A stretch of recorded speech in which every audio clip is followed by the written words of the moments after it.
오늘은 주식시장을 더 이기는 마법의 멀티플이라는 책을 번역하신 심혜섭 변호사를 초대했습니다. 안녕하세요. 예, 반갑습니다. 네, 일단 이 저자 토비아스 칼라일 보니까 어콰이어러스 펀드의 설립자 뭐 이렇게 나오는데요. 예. 이분에 대해서 좀 설명을 해주시죠.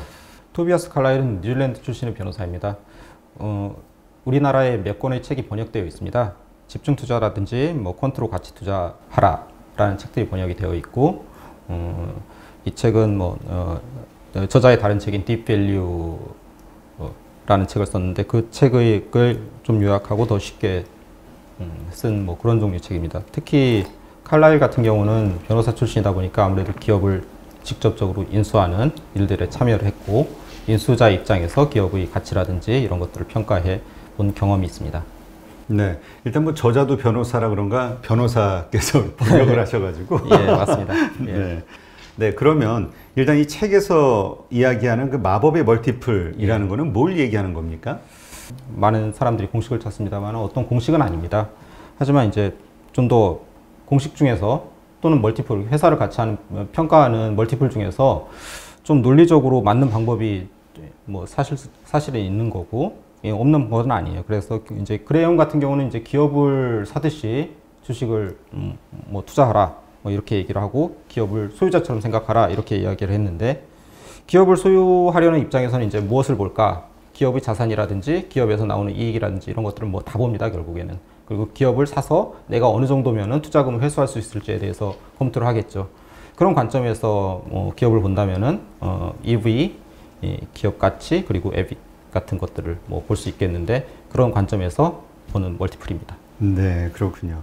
일단 여기 보니까 다양한 세계적인 투자자들, 헤지펀드 버핏의 어떤 그 투자법도 좀 나오고, 네. 기업 사냥꾼에 대해서도 좀 이야기를 하고 있는데, 이 책에서 그 이야기하는 그 주목해야 되는 좋은 주식이라는 말이 네. 나오는데, 이게 뭘 의미하는 겁니까? 이 책은 역발상 투자에 대해서 이야기하고 있습니다. 우울하고 힘들고 또는 어떤 약점이 있고 흠결이 있고 사람들이 찾지 않는 주식, 소수만 할 수 있는 주식이긴 한데요.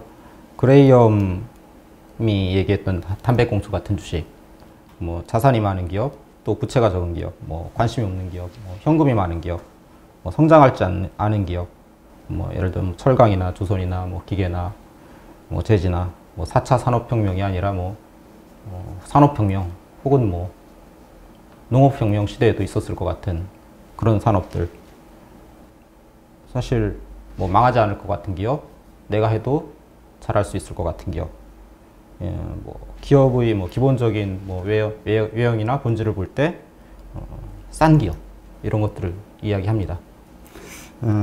그러면 우리가 지금 이제 한국 시장에 좀 접목을 했을 때 이 원칙을 적용한다면 어떤 주식에 투자해야 되는 건가요? 한국 주식 시장에는 보면은 고평가되어 있는 주식들도 많이 있지만은, 사람들이 아직도 저평가되어 있거나 흔히들 소외되어 있거나 시총이 너무나도 낮거나, 아니 사실 어떻게 보면은 조금 더 본질적으로 느낄 수 있어요. 어떤 기업을 들어봤을 때 어떤 기업의 수익성이라든지 어떤 그 외형이라든지 사람들이라든지 이런 것들을 봤을 때 도저히 이 정도의 시총이 나오면은 좀 이상한데 하는 주식들이 있습니다.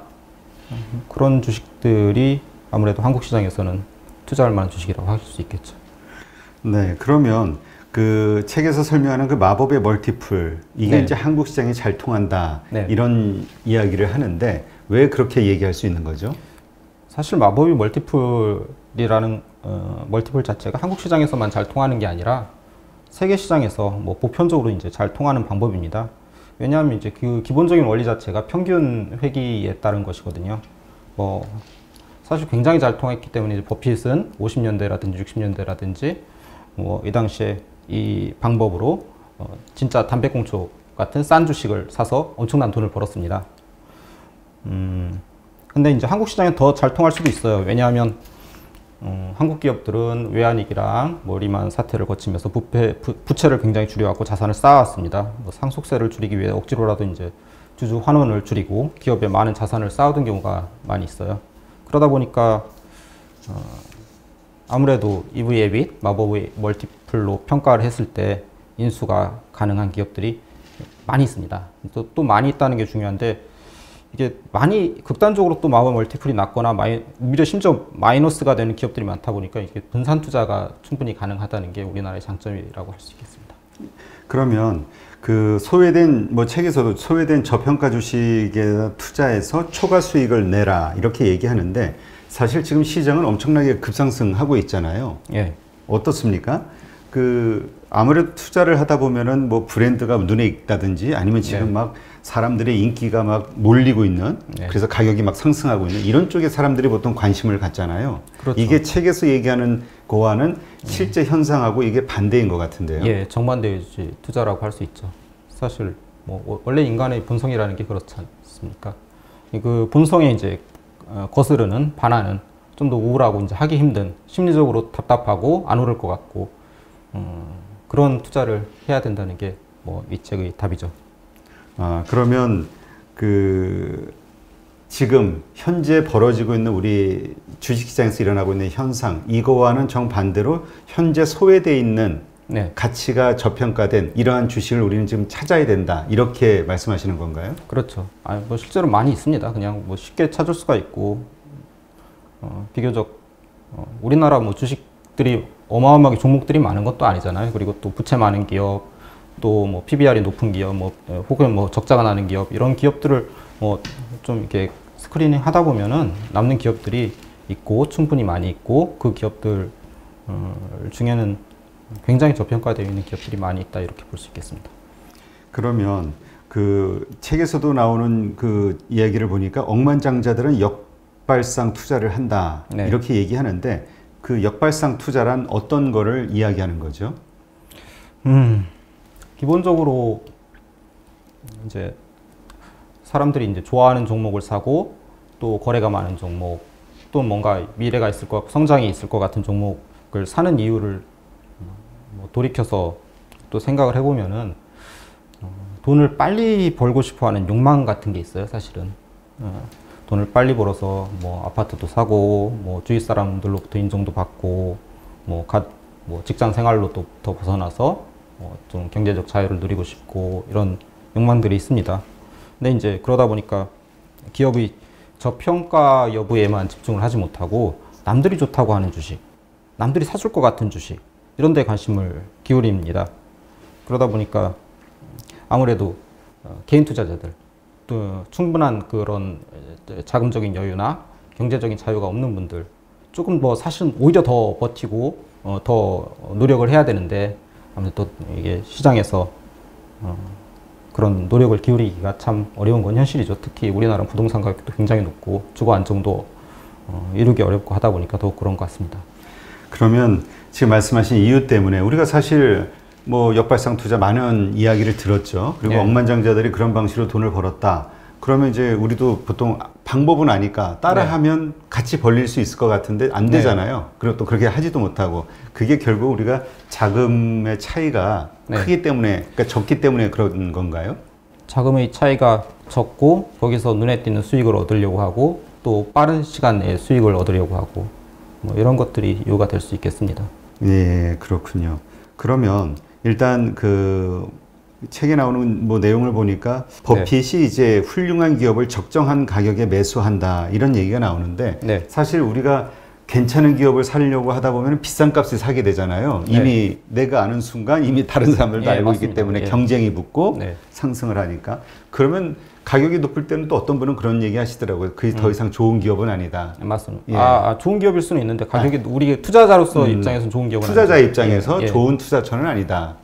그렇다면 어떻게 버핏은 그런 훌륭한 기업들을 적정한 가격에 사는가요? 훌륭한 기업을 적정한 가격에 사는 거는 굉장히 어려운 일이에요. 해자도 있어야 되고, 오랜 기간 동안에 수익성이 있어야 되고, 가격을 올려도 사람들이 살 수 있고, 브랜드 가치도 있고, 그런 것을 알 수 있어야 되는데 굉장히 어렵습니다. 버핏과 이 책에도 보면 이제 버핏이 과거에 아멕스 투자를 한 이야기들이 나오는데, 그 당시에 버핏도 굉장히 많이 리서치를 하고, 스스로 시장에 가서 조사도 하고, 버핏이 원래 그런 일을 많이 안 했는데 기업이 망하는지 사람들이 신뢰나 브랜드가 훼손되었는지에 대해서 공부를 많이 합니다. 사실 어려운 일이죠, 그냥. 그렇죠. 그런데 어떻게 그렇게 할 수 있나, 버핏은? 그 비법 같은 건 없나요? 그걸 알면은. 그런 거를 잘 모르니 차라리 그냥 이제 적당한 기업을 낮은 가격에 사자. 그러니까 그 얘기는 그냥 그럼 우리가 그냥 투자에 적용을 한다면 지금 아무리 좋아 보이는 기업이 있고 사람들에게 인기가 있다 하더라도 예. 적정한 가격을 넘어섰다고 하면 일단은 사지 마라. 예. 일단은 기본적으로 이렇게 이해하면 될까요? 예. 특히 한국의 현실은 한국은 사실 중간재를 수출하는 나라고 많은 제조업 국가지 않습니까? 그냥 뭐 물론 이제 한국도 올해 뭐 문화 산업이라든지 뭐 이런 것들이 융성해 가고 있으니까 브랜드 가치가 있고 혜자가 없는 기업을 찾을 수 있는 기업을 찾을 수 없는 건 아니에요. 하지만 뭐 사실 쉬운 기업들이 굉장히 많이 있는데 뭐 굳이 어려운 거를 하겠습니까? 하긴 뭐 종목이 몇천 개인데 예. 미국까지 하면 예. 지금 근데 어때요? 그 지금 이 책에 나오는 내용들은 이게 일단 미국 사람이 쓴 거니까 저자가 미국인이니까 아무래도 미국 시장이 더 적합한 방식이라고도 볼 수 있겠죠? 예, 사실 그 문제는 있습니다. 이 저평가된 주식이 그러면 왜 계속 저평가되느냐? 사람들은 그걸 두려워하거든요. 그렇죠. 뭔가 문제 있는 거 아니야? 내가 알지 못하는? 네. 그런데 이 미국 현실을 쓰면서 보면은 미국에서는 저평가되어 있는 기업 같으면은 누군가 기업을 인수하거나 아니면 주주 행동주의를 취해서 기업의 경영진에게 어떤 의견이나 압력을 행사하거나 해서 기업을 정상적인 평가로 재평가로 돌려놓는 어떤 그런 작용이 이루어지고 있어요. 근데 이제 우리나라 같은 경우는 아무래도 적대적 M&A가 사실상 뭐 없는 것은 아닙니다만은 굉장히 어려운 상황이고 주주 행동주의 자체도 굉장히 어렵다 보니까 이걸 우리나라에 그대로 적용하기는 어렵죠. 그래서 좀 제가 관련해서 해설을 쓴 이유도 거기에 있습니다. 네. 그렇다면 뭐 여기 책에도 또 그 이야기가 나오는데 기업 사냥꾼 지금 적대적 M&A 그러니까 미국에서는 사실 이 기업 사냥이라는 게 되게 합법화되면서도 되게 보편화된 방식이잖아요. 예, 맞습니다. 예, 투자의 하나의 방식이기도 하고요. 네. 그게 꼭 나쁜 뭐 좋은 기업을 뭐 사가지고 자산 팔고 뭐 이렇게 헐값에 사가지고 뭐 비싸게 뭐 구조조정 해가지고 파는 기업 뭐 그런 곳들도 있지만 뭐 또 죽어가는 기업을 살리는 그런 경우들도 있고요. 그 한국에서 근데 이러한 기업 사냥, 그러니까 적대적 M&A가 잘 안 되는 이유가 뭡니까? 일단 우리나라는 지배주주가 있습니다. 흔히들 사람들이 잘 모르는데 우리나라의 주식시장의 특징을 이야기하라면은 지배주주가 있는 게 특징입니다. 미국은 사실 대부분의 회사에 지배주주가 없어요. 뭐 1, 2%, 뭐 3, 4% 정도의 주식을 사면은 뭐 대주주에 오르는 경우가 굉장히 많고 경영자들은 심지어 뭐 주식이 별로 없는 케이스가 많습니다. 근데 우리나라는 아무래도 이제 대주주가 뭐 50%, 60% 가지고 있는 기업들이 많기 때문에 어렵고 그게 일단 기본적으로 문제고 두 번째로는 뭐 문제랄 건 없죠 사실 근데 지배주주가 있는 것 자체는. 그러니까 쉽게 기업을 가져오기가 뺏기가 쉽지 않다. 예, 근데 우리나라도 근데 지배주주가 없는 기업이 있어요. 없는 기업이 있음에도 불구하고 뭐 적대적 M&A는 잘 안 됩니다.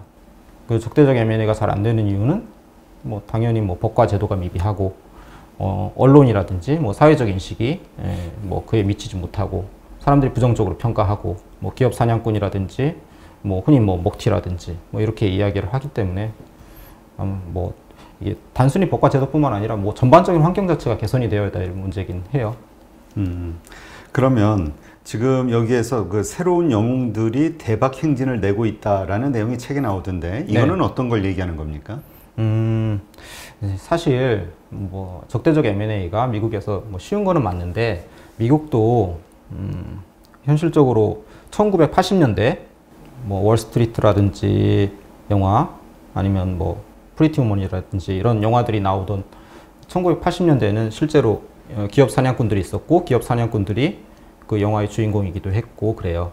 근데 미국도 그냥 기업 사냥의 시대가 그냥 계속된 것은 아니고 그 사이에 기업들도 많은 경영권 방어 장치를 작동을 했어요. 예를 들어서 뭐 포이즌 필이라든지 그런 것들이 있었기 때문에 사실 기업 적대적 M&A가 과거보다는 훨씬 어려워졌습니다. 그 대신 행동주의 투자가 이제 발생을 했는데 그 새로운 영웅들이라는 거는 그 행동주의 투자 시대에 나온. 그 행동주의 투자라는 거는 뭘 얘기하는 거죠? 단순히 주식을 소극적으로 팔고 사고 이렇게 하는 게 아니라 뭐 주식이라는 건 어떤 권리 아닙니까? 그 주식에 내재하는 권리를 또 행사도 하고 뭐 예를 들어서 뭐 의결권도 행사를 하고 아니면은 소수주권 같은 경우는 여러 가지 권리가 있어요. 예를 들어 회계장부를 볼 수 있다거나 뭐 아니면은 뭐 주주 제한을 할 수 있다거나 이런 권리를 행사를 하고 또는 뭐 심지어는 표대결을 하기도 하고 뭐 이런 소송을 하기도 하고 뭐 이런 것들을 통해서 기업을 이제 좀 더 효율적이고 자본을 생산적으로 배치하거나 주주 환원을 늘리거나 하는 방식을 의미합니다. 네. 그 우리도 보통 그 뭐라 그러죠? 그 지분을 사고 뭐 네. 배당을 더해달라든가 주총에 가가지고 네. 의사를 강력하게 그 표명하는 그런 주주들이 있잖아요. 예, 있습니다. 근데 또 이걸 나쁜 뜻으로 표현하면 또 주총꾼이라는 게 있잖아요. 네, 맞습니다. 차이가 예. 뭔가요? 뭐 사실 이게 그 목적이 문제인 것 같아요. 주총꾼이라는 게 보통은 이제 가서 뭐 용돈이라든지 뭐 회사로부터 그러니까 이제 막 방해를 해가지고 부정한 돈을 좀 이제 받아오는 케이스들이 굉장히 많고요. 뭐 실제로 주총꾼들이 뭐 많이 있습니다. 가면은 그냥 뭐 이제 주주총회의 원활한 진행을 뭐 방해한다든지. 근데 뭐 그게 아니라 이제 회사의 뭐 자본이 뭐 환원되지 않아서 뭐 효율적이지 못하다든지 생산적이지 못하다든지 이런 방식으로 뭐 의견을 내거나 하는 거는 굉장히 자유로운 일이고 오히려 주주로서 자본주의 시대에 주주자본주의 시대에 권장해야 될 일이죠. 네. 그러면 이 주주 행동주의라는 거는 언제 정확하게 필요한 겁니까? 그러니까 우리가 이제 보통 주식을 거래를 하잖아요. 사고 조금 오르면 팔고 뭐 이런 식의. 근데 주주 행동주의라는 건 정말 내가 이 회사의 주인인 것처럼 잘 되게 하기 위해서 뭔가 적극적으로 나선다는 얘기잖아요. 의사표명을 하고. 언제 나서야 됩니까? 회사의 자본이 비효율적으로 사용될 때 나서야죠. 주주 환원이 잘 안 될 때, 뭐 ROE가 뭐 굉장히 낮음에도 불구하고 또 회사에 현금이 굉장히 많음에도 불구하고 주주들한테 그 환원이 안 되고 결국에 그 ROE가 굉장히 낮은 상황에서 뭐 현금이 쌓인다든지 유유자산이 쌓인다든지 그거 자체가 어떤 사회의 비효율과 낭비 아닙니까? 그걸 만약에 주주들한테 간다면 더 좋은 유용한 곳에 투자할 수도 있고 그렇겠죠. 그런 때 원래는 필요합니다. 네, 그러니까 하여튼 불만이 있을 때 그것이 이제 뭔가 회사의 가치를 제대로 그 뭐라 그럴까요? 평가하는 데 있어서 불리한 어떤 경영 행위를 할 때, 저평가되어 있을 때, 기업이 저평가되어 있음이 비교적 분명할 때, 자산 대비 그럴 때 하면 굉장히 좋습니다. 그냥 어떤 문제가 없음에도 불구하고 왜 이렇게 주가가 낮지? 그 자산 가치에 비해서 혹은 실적에 비해서 그러면 내가 경영진한테 이거 왜 주가가 이 정도밖에 안 되는지 따질 수 있다. 따져야 한다는 게 이제 기본적인 컨셉이죠. 그럼 따지게 되면 이제 경영진에서는 주가를 올리기 위해서 할 수 있는 게 뭐가 있는 거죠? 뭐 배당을 제일 먼저 하는 게 이제 자본을 효율적으로 하는 거예요. 예를 들어서 버크셔 같은 경우도 만약에 이제 기업의 실제 가치 대비 주가가 저평가되어 있으면 자사주 매입을 합니다. 뭐 자사주 매입이 대표적인 이제 주주 환원 정책 중에 하나인데요. 뭐 그런 식으로 할 수 있습니다. 그러면 일단 그 한국 증시 요즘 이제 뭐 뜨겁기는 한데 개인적으로 변호사님은 어떻게 보세요? 사실 한국 주식 시장이 굉장히 뭐 뜨겁고 사람들이 많이 들어오고 하는 것에 대해서는 긍정적으로 봅니다. 왜냐하면 더 많은 사람들이 와서 주식에 관심을 가지고 또 기업이 왜 한국이 왜 디스카운트 되어 있는지에 대해서 생각을 갖고 또 그런 것들을 압력으로 행사하고 그러면은 좀 더 우리나라 자본시장이 좀 더 좋아지지 않겠습니까? 이번에도 보면은 주식 양도세 문제라든지 이런 것들을 여론으로 어느 정도는 해소를 했잖아요. 이런 것들이 앞으로도 계속 반복되고 그러면 좋겠습니다. 그러면 지금 뭐 하여튼 지금 많은 분들이 그런 얘기를 해요. 막 같이 오르다 보니까 지금은 좀 저평가된 가치주를 찾기가 어렵다. 이거에는 혹시 동의하시나요? 뭐 그렇지 않습니다. 저 변호사님도 주식 투자하세요? 그럼요. 성과가 좋습니까?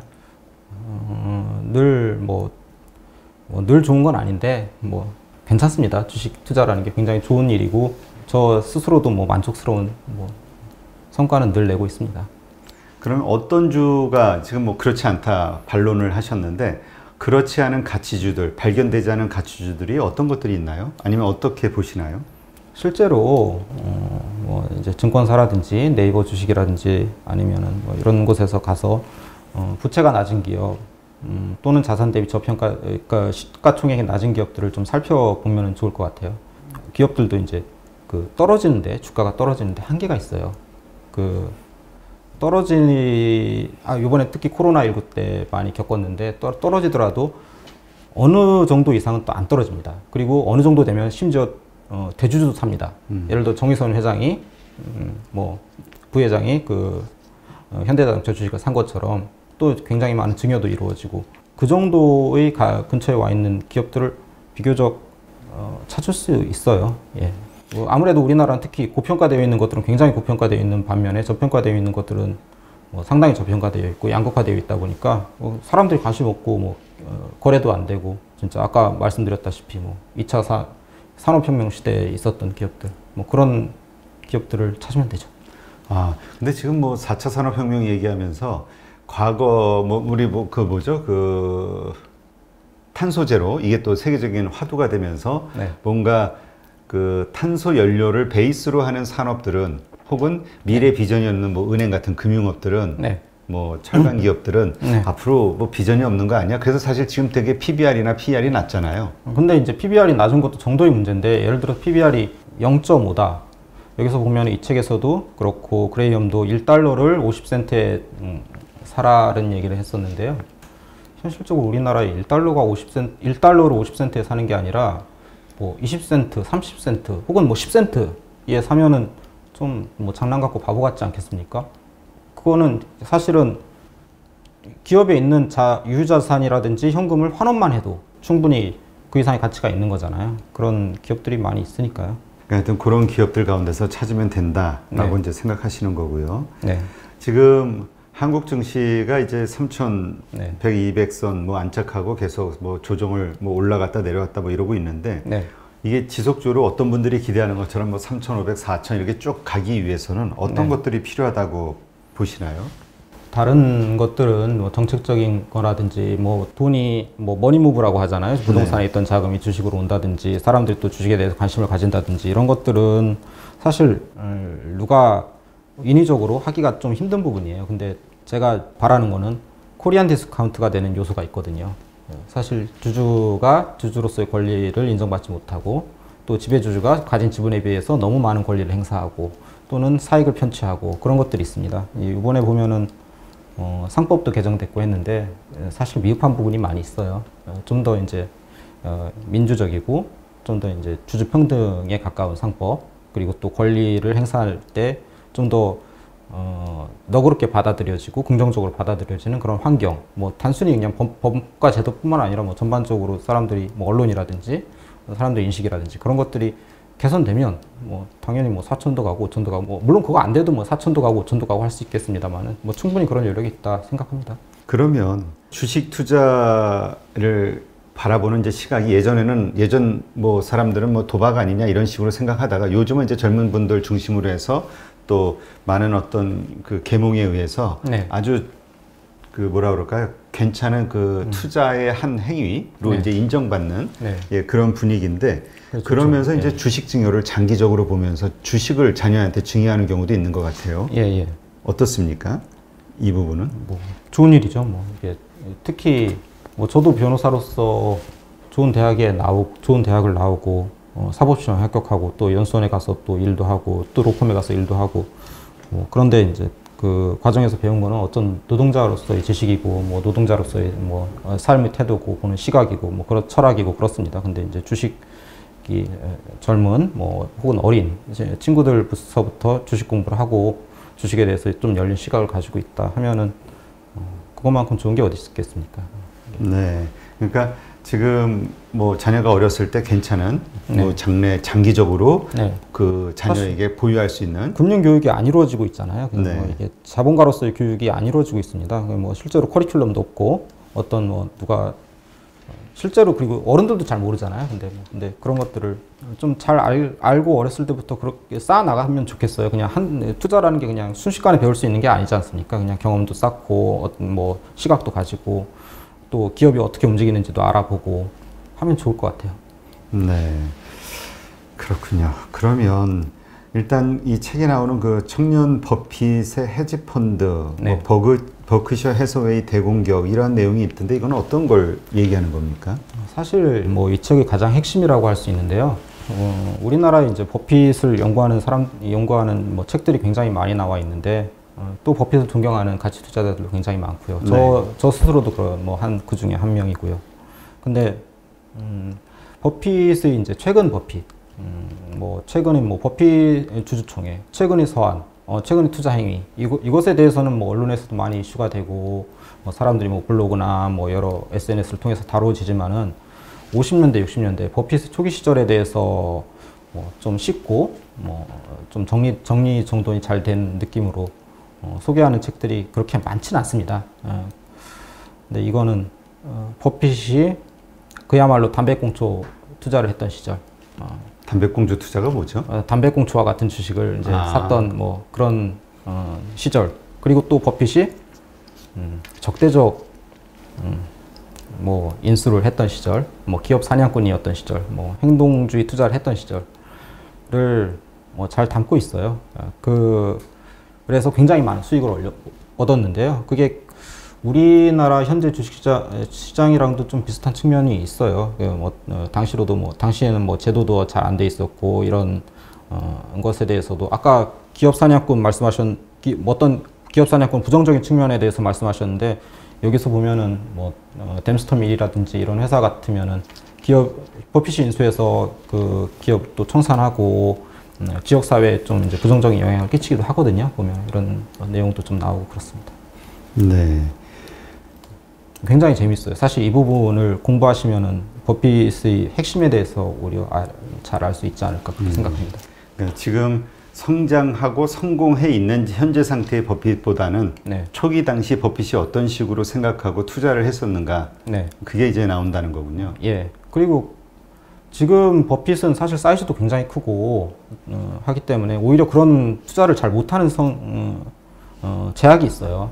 근데 우리 뭐 대부분의 투자자들은 뭐 버핏만큼 큰 뭐 자금을 굴리는 것도 아니고 또 버핏이 얘기했던 이게 담배꽁초 주식들이 굉장히 많은 우리나라 상황이니까 이런 것들을 보고 또 이제 적용을 해보자 뭐 그런 취지입니다. 네, 알겠습니다.